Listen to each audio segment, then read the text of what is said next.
Hello guys, welcome to self made tutorial. जैसे कि आप लोगों को पता है बीएचयू का एग्ज़ाम आज जो एमएड का हुआ है वो जो था, वैसे आज तो एमएससी बहुत सारे एग्ज़ाम थे, लेकिन आज मैं आप लोगों को दिखा रही हूँ एमएड का, और वो भी 48 से। तो आपको लगेगा कि मैं फर्स्ट से क्यों नहीं दिखा रही हूँ।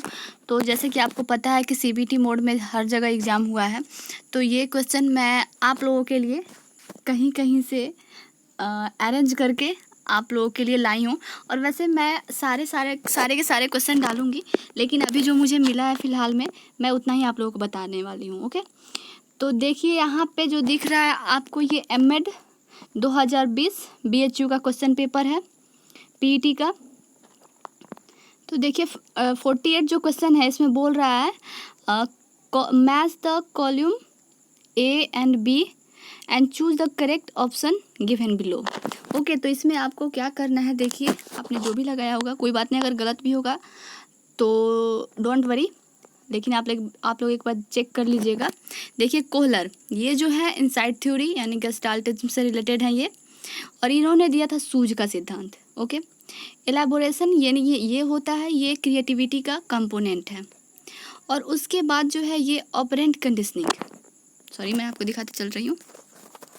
देखिए ये जो है ऑपरेंट कंडीशनिंग, ये है स्किनर से। तो स्किनर ने कौन सा थियरी दिया था, आर टाइप यानी रिस्पॉन्स स्टिमुलस, आरएस बॉन्ड दिया था उन्होंने, तो ये होगा उनका आर। ओके, और शास्त्रीय यानी क्लासिकल कंडीशनिंग, तो ये जो इन्होंने दिया था क्या, एस टाइप यानी स्टिमुलस रिस्पॉन्स थियरी, तो इन्होंने एस टाइप लर्निंग दिया था। तो आपका इसमें जो आंसर होगा वो होगा ए का 3, बी का 1 एंड सी का 4 एंड डी का 2।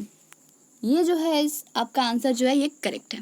ओके, चलिए हम देखते हैं 49। ओके, 49 में क्या है, बोल रहा है कि विच one of the following represents correct sequence of a stage of creativity, यानी क्रिएटिविटी का जो ये व्लास ने दिया था आपका, क्रिएटिविटी का जो स्टेज वो है, फर्स्ट होता है वो आपका होता है प्रिपरेशन एंड सेकेंड होता है आपका इंक्यूबेशन। ओके, एंड थर्ड होता है इल्यूमिनेशन एंड फोर्थ होता है वेरिफिकेशन। तो यानी कि आपका आंसर जो हुआ वो हुआ ए डी बी सी और ई, यानी कि आपका आंसर ये एकदम करेक्ट है। ओके, नेक्स्ट है very superior has an IQ। तो ये क्या बोल रहा है, देखिए यहाँ पे बोल रहा है यानी जीनियस। ओके, सुप्रियर यानी कि जो होता है आप लोगों ने पढ़ा होगा, टॉर्मन एंड ओडम ने दिया था IQ का जो टेबल दिया था, तो उसमें जो टेबल थे आपके 70 से कम जो नीचे होते हैं उससे ऊपर से लेकर के वहाँ पे चला था आपका 130 तक। ओके, 130 से ऊपर जो होते हैं जीनियस होते हैं। तो मैं आपको एवरेज से बता रही हूँ, एवरेज, फिर उसके बाद होता है एबव एवरेज, उसके बाद होता है सुपीरियर, उसके बाद होता है जीनियस। तो यहाँ पे जीनियस ना देकर कन्फ्यूजन के लिए वेरी सुपेरियर दे दिया है। ओके, तो यहाँ पे 110 से 125, तो ये तो हो गया सुपीरियर, क्योंकि 90 से 110 तक होता है एवरेज। ओके, उसके बाद ये जो दिया है 125 टू 139, तो ये भी आपका हो जाएगा, ये तो बीच में ही बता दिया है कि वैसे 30 के बाद तो जीनियस होते हैं, तो ये तो हो ही नहीं सकता। और 90 से 110 के बीच जो होता है वो होता है आपका एवरेज। तो इसलिए आपका जो करेक्ट आंसर होगा वो होगा 140 और एवब। तो आप ये सोचेंगे कि ये 125 से 129 क्यों नहीं होगा, क्योंकि इसका IQ जो होता है लिमिट नहीं होता है। 130 से ऊपर जीनियस लोगों का जो IQ होता है वो बढ़ भी सकता है। ओके, इसलिए यहाँ पे आंसर जो होगा वो होगा 50 का 2। ओके, नेक्स्ट देखिए ये दिया हुआ है आपका, which one of the following is not a characteristic of standardize test. देखिए स्टैंडर्डाइज टेस्ट क्या होता है, इसमें क्या होता है कि जो भी टेस्ट बनाया जाता है वो सारे उसके जो टेक्निकल प्रॉब्लम होते हैं या जो उसके ऑब्जेक्टिविटी होती है, क्या होती मतलब उसकी रिलायबिलिटी ज्ञात की जाती है, उस जो भी टेस्ट तैयार किया जाता है उससे पहले कुछ टर्म एंड कंडीशंस होते हैं, उसको फॉलो करके जो बनाए जाते हैं टेस्ट वो होते हैं स्टैंडर्डाइज्ड टेस्ट। ओके, तो इसमें जो होता है फर्स्ट आपकी रिलायबिलिटी होती ही होती है। ये क्या होता है, अगर कोई टेस्ट जैसे बनाया जाता है तो टेस्ट का कैसे हम पता करेंगे कि वो टेस्ट सही है कि नहीं सही है। तो जिस बच्चे पे हम टेस्ट एक बार लिए रहते हैं, ओके,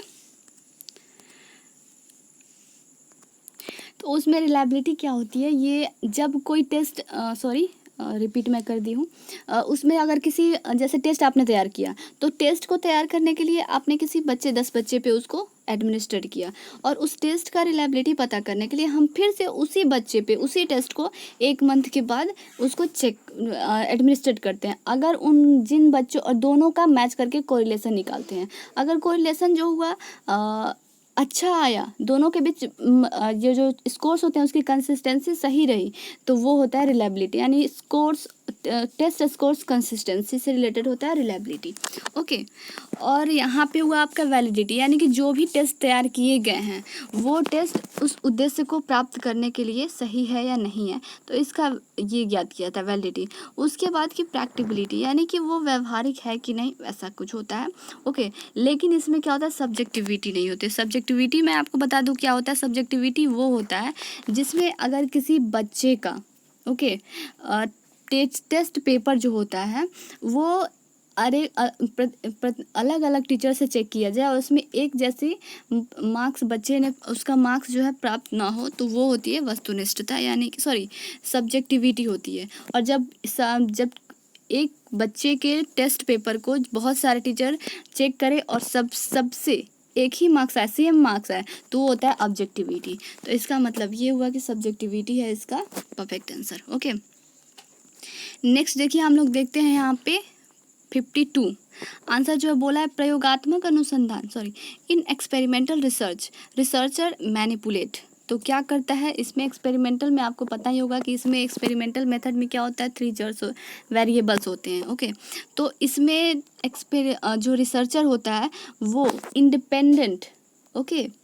इंडिपेंडेंट वेरिएबल्स में कुछ जोड़ सकता है, कुछ घटा सकता है, बढ़ा सकता है। एक्सपेरिमेंट में क्या होता है, जो कॉज एंड इफेक्ट का जो पता किया जाता है कि अगर हमने स्वतंत्र चर में कोई बदलाव किए तो उसका प्रभाव उस पर क्या पड़ा, सेकंड वाले चर पे, आश्रित चर पे क्या पड़ा।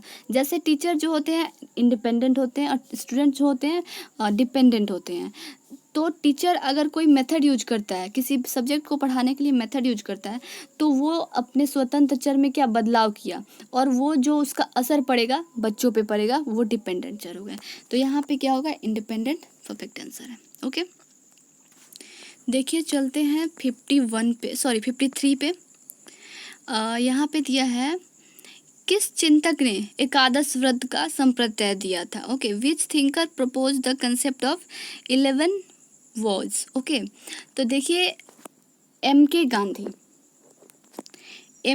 ने दिया था, तो यहाँ पे तो कन्फ्यूजन की कोई बात ही नहीं है। हाँ, अगर यहाँ पे मदन मोहन मालवीय जी का नाम रहता तो वो भी, उन्होंने भी एकादशी व्रत का ये दिया है कि सीखने में बच्चों के लिए मतलब ये जो है अच्छा होता है। ओके, नेक्स्ट है आपका who gave concept of craft centred education. I think इससे तो आप लोग बहुत अच्छे से वाकिफ़ होंगे, ये तो एम के गांधी का ही है।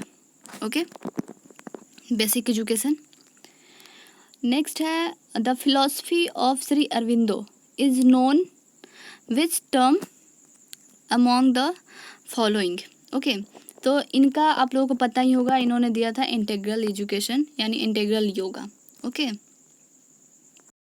तो देखिए यहाँ पे कन्फ्यूजन के लिए सर्वोदय तो ये गांधी जी का है। ओके, सर्वोदय तो ये गांधी जी का है, अंत्योदय भी गांधी जी से ही रिलेटेड है, और कर्म योग यहाँ पे दे दिया है कन्फ्यूजन के लिए। तो आप देखिए यहाँ पे ये नहीं होगा, जो आपका आंसर होगा वो होगा इंटेग्रल योगा, और इनके दर्शन को भी इंटेग्रल एजुकेशन भी कहते हैं। ओके,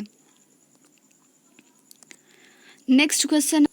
ओके, नेक्स्ट देखते हैं। हाँ, अगर यहाँ पे अंत्योदय है तो यहाँ पे अगर अभ्युदय होता तो वो होता मदन मोहन मालवीय जी से रिलेटेड, वो उनकी पत्रिका थी।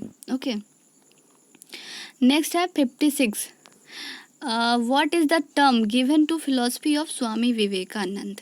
तो ये है आपका नव्य वेदांत, क्योंकि वो वेदांत से प्रभावित हुए थे और उन्होंने कुछ बदलाव करके उसमें नव वेदांत उसका एक नया दर्शन अपना बनाया। ओके, नेक्स्ट है आर एन टैगोर के दर्शन को किस नाम से जाना जाता है? Name the term used for the philosophy of R N Tagore. तो ये जो है उनके दर्शन को कहा जाता है विश्वबोध दर्शन। ओके, क्योंकि वो राष्ट्रवाद को जो है संदेह की दृष्टि से देखते थे। वो कहते थे पूरे विश्व में बस एक ही सत्य है। ओके, और उन्होंने इसीलिए उनके दर्शन को विश्वबोध दर्शन कहा जाता है।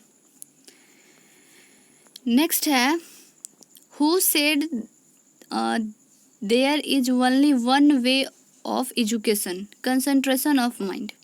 तो ये दिया है स्वामी विवेकानंद ने।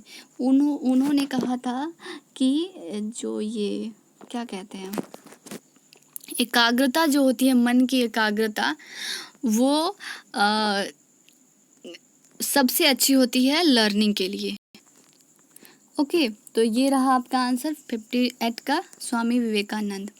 ओके, तो चलिए जैसे जैसे मेरे पास आप लोगों का एमएड का ये क्वेश्चन पेपर अवेलेबल होता रहेगा, मैं आपको वीडियो आंसर के साथ बताती रहूँगी। ओके, तो अगर आपको ये वीडियो कैसा लगा, अच्छा लगा हो तो लाइक करें, शेयर करें, और ऐसे ही वीडियो को देखने के लिए मेरे चैनल को फॉलो करें, सब्सक्राइब करें। Thank you so much, take care, bye bye.